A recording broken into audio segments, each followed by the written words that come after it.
ګرانو لیدونکو السلام علیکم ورحمت الله وبرکات.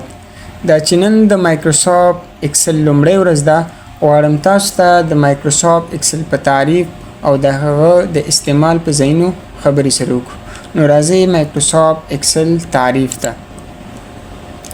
What is MS Excel and what for we use? MS Excel څه شی دی او د څه لپاره یې استعمالوو؟ MS Excel is the production of Microsoft company. دا د مایکروسافټ کمپنی یو تولید دی and we use for accounting چې دا موږ استعمالوو د حساب لپاره. calculation and design د محاسبې او د ډیزاین لپاره.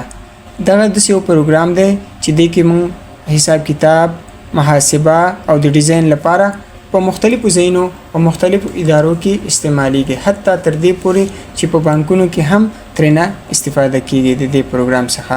کله چې موږ مایکروسافټ اکسل پروګرام خلاص کړو نو موږ ته یو رقم ته انټرفیس راځي چې په هغه انټرفیس کې مختلفې برخې شاملې وي. مثلا کویک اکسس ټول بار برخه، ټایټل بار برخه، ټیب یا مینو بار برخه، ریبن، را هیډینګ، کالم هیډینګ، فارمولا بار، شیټ ټیب، ورټیکل سکرول بار او هوریزنټل سکرول بار. ګورئ کله چې مایکروسافټ اکسل پروګرام خلاص کړي دغه شانتي او صفحه به تاسو ته راشي چې دې صفحه کې مختلف قسمه برخې دي. ګورئ دغه برخه چې دا د آفیس بټن ده، د کویک اکسس ټول بار ده، دا هوم ټیب شو، انزرټ ټیب شو، دې ته ټیب پخوا به ورته ویل کېدلو مینو یا مینو بار.